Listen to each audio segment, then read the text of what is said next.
ह्या दोघांबद्दल आपण ऐकलं मगाशी, आता जरा तुमच्याकडून ऐकायचं आहे. हां, प्रत्येकाने आपापल्या भावना त्यांच्याप्रती व्यक्त करा. आपण कोण यांच्या? मी ननंद आहे. नणंद आहे, बोला. प्रथमतः वहिनींबद्दल बोलते. वहिनी दिसायला खूप छान आहेत आणि ज्यावेळी मला त्यांचं म्हणजे प्रेमाविषयी दादानं सांगितलं, मला फोटो दाखवला, तेव्हाच मी सांगितलेलं की खूप छान आहे, मला आवडले. आणि नंतर वहिनी शिक्षिका आहेत आणि वडीलही शिक्षक असल्यामुळं वडिलांचा वारसा पुढं चालवत आहेत, त्याबद्दल अभिमान वाटतो. दादा तर माझा खूप प्रेमळ आहे. बस.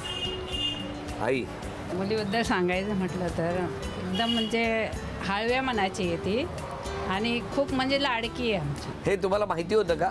नाही, आम्हाला माहीत नव्हतं. नंतर माहीत झालं. म्हणजे हां, माहीत झाल्यानंतर थोडं आम्ही नाराज झालो. म्हणजे की आमची इच्छा होती, आम्ही तिला म्हणजे एवढे शिक्षण वगैरे खूप दिलं, तर आमची इच्छा होती की एकदम म्हणजे काहीतरी मुलगा असा म्हणजे आता आहे ते जावई पण असे शिकलेले आहेत अजून, म्हणजे आम्हाला मोठे इंजिनियर वगैरे असे अच्छा अच्छा, याची इच्छा होती.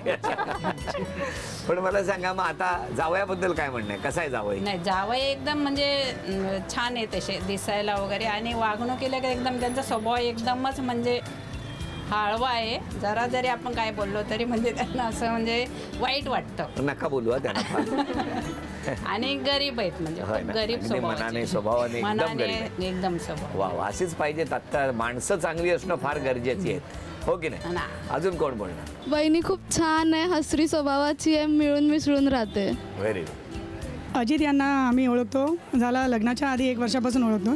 ती आम्हाला त्यांच्या घरी घेऊन गेली लग्नानंतर. खूप छान मजा केली. त्यांनी खास स्वयंपाक केला आमच्यासाठी. He is a very good cook.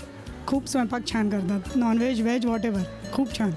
मी तिच्या आईची मैत्रीण आहे आणि पार्लरच्या याच्यामधून आमची ओळख झाली आणि खरंच खूप छान स्वभाव तिच्या आईचा पण आणि तिचा पण मनमिळाव स्वभाव आहे आणि आनंद वाटला. आज तिने नंबर लावला आणि नंबर आला तो. अजून कोण मागे? खरं तर माझी ओळख त्यांच्या आईंशी झाली पहिल्यांदा.